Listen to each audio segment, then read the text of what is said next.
Salam dan bahagia Bapak Ibu. Dalam video kali ini saya akan memaparkan koneksi antar materi modul 3.2 Pemimpin Pembelajaran dalam Pengelolaan Sumber Daya dan implementasinya serta hubungannya dengan modul pendidikan guru penggerak sebelumnya. Pembimbing kami yaitu di kelas 11A ialah Bapak Saiful Haki sebagai fasilitator, Ibu Endah Sriwinarti sebagai pengajar praktik, dan saya sendiri Murni Lili Megawati sebagai calon guru penggerak Angkatan 11 Kabupaten Blitar. Pertanyaan pematik 1. Buatlah kesimpulan tentang apa yang dimaksud dengan pemimpin pembelajaran dalam pengelolaan sumber daya, bagaimana Anda bisa mengimplementasikannya di dalam kelas, sekolah, dan masyarakat sekitar sekolah. 2. Jelaskan dan berikan contoh bagaimana hubungan pengelolaan sumber daya yang tepat akan membantu proses pembelajaran murid menjadi lebih berkualitas.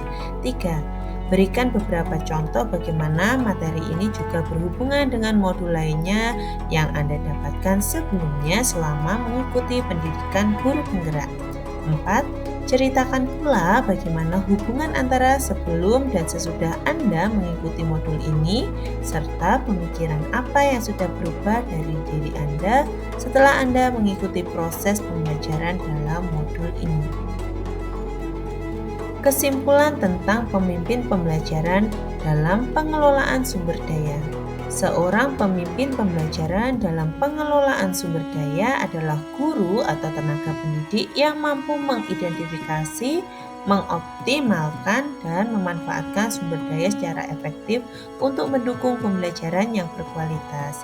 Sumber daya ini mencakup sumber daya fisik, manusia, lingkungan, sosial, finansial, budaya, dan agama yang mendukung tercapainya tujuan pendidikan.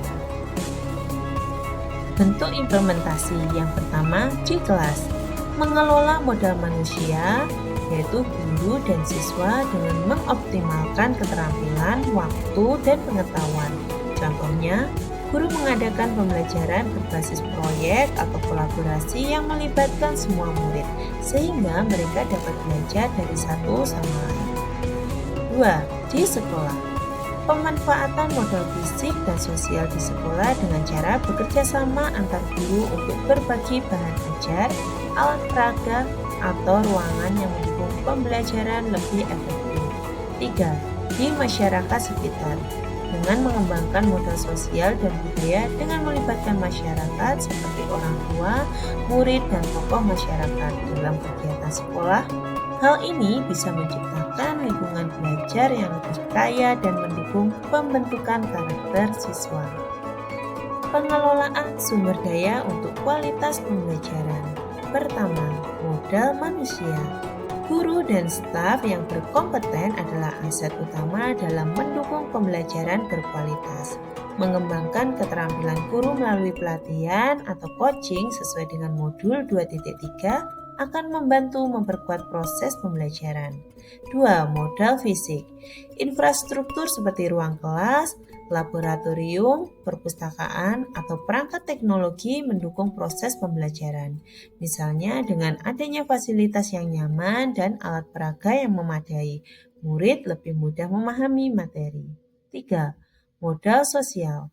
Hubungan yang baik antara guru, orang tua, dan komunitas mendukung terciptanya lingkungan belajar yang mendukung sesuai dengan modul 3.1. Kolaborasi ini bisa berbentuk dukungan orang tua dalam kegiatan belajar di rumah. 4. Modal lingkungan. Pemanfaatan lingkungan sekitar untuk belajar seperti dengan mengadakan kegiatan belajar di luar kelas, mendekatkan siswa dengan alam dan lingkungan, menciptakan kesadaran akan lingkungan. 5. Modal politik. Dukungan kebijakan yang baik dari pemerintah seperti program BOS atau bantuan operasional sekolah sangat membantu sekolah untuk meningkatkan kualitas pembelajaran dengan menyediakan sumber daya yang diperlukan. Kemudian yang keenam ialah modal finansial. Anggaran sekolah yang memadai dapat mendukung pembiayaan sarana dan prasarana yang dibutuhkan oleh murid seperti penyediaan buku, peralatan laboratorium atau kegiatan ekstrakurikuler. Dan yang ketujuh ialah modal agama dan budaya. Dengan menanamkan nilai-nilai agama dan budaya lokal di sekolah dapat memperkuat pendidikan karakter. Hal ini sejalan dengan nilai-nilai Bhinneka Tunggal Ika yang mendorong toleransi dan penghargaan terhadap keberagaman seperti pada modul 1.3. Keterkaitan modul 3.2 dengan modul-modul sebelumnya. Modul 1.1 Refleksi Filosofis Pendidikan Nasional Ki Hajar Dewantara. Ki Hajar Dewantara menekankan pentingnya pendidikan yang terintegrasi dengan lingkungan dan budaya setempat. Pengelolaan sumber daya berperan dalam menciptakan ekosistem pembelajaran yang sesuai dengan prinsip ini. Modul 1.2 Nilai-nilai dan peran guru penggerak. Modul ini mengajarkan peran guru dalam menjadi agen perubahan, termasuk dalam mengelola dan memanfaatkan sumber daya yang ada untuk meningkatkan kualitas pendidikan. Modul 1.3 Visi Guru Penggerak. Dengan visi sebagai pemimpin pembelajaran, guru harus bisa mengelola sumber daya yang ada demi mewujudkan sekolah yang inklusif dan berpihak pada murid. Modul 1.4 yaitu budaya positif. Budaya positif di sekolah terbentuk melalui penggunaan modal sosial yang baik, sehingga menciptakan lingkungan yang mendukung proses belajar mengajar. Modul 2.1 Pembelajaran untuk memenuhi kebutuhan belajar murid. Dengan memanfaatkan sumber daya secara optimal untuk memenuhi kebutuhan belajar yang beragam, seperti memberikan waktu tambahan atau materi pendukung bagi siswa yang membutuhkan. Modul 2.2 Pembelajaran Sosial dan Emosional. Dengan membentuk lingkungan belajar yang aman secara emosional dapat dilakukan dengan memanfaatkan modal sosial dan budaya, menciptakan rasa saling percaya di antara siswa dan guru. Modul 2.3 yaitu coaching untuk supervisi akademik. Coaching membantu guru dalam mengembangkan keterampilan dan mengelola sumber daya secara lebih efektif, terutama pada modal manusia. Modul 3.1 yaitu pengambilan keputusan berbasis nilai-nilai kebajikan. Keputusan dalam mengelola sumber daya harus dilakukan dengan mempertimbangkan nilai-nilai kebajikan, etika, dan kebutuhan murid, agar sumber daya bisa digunakan untuk kebaikan semua pihak. Refleksi pribadi perubahan sebelum dan sesudah mengikuti modul ini. Sebelum mengikuti modul ini, saya cenderung melihat sumber daya secara terbatas hanya pada modal fisik atau anggaran sekolah. Saya belum memahami secara menyeluruh pentingnya modal sosial, budaya, atau manusia dalam mendukung pembelajaran. Namun, setelah mengikuti modul ini, pandangan saya berubah. Saya semakin menyadari bahwa semua jenis modal memiliki perannya masing-masing dalam mendukung pembelajaran.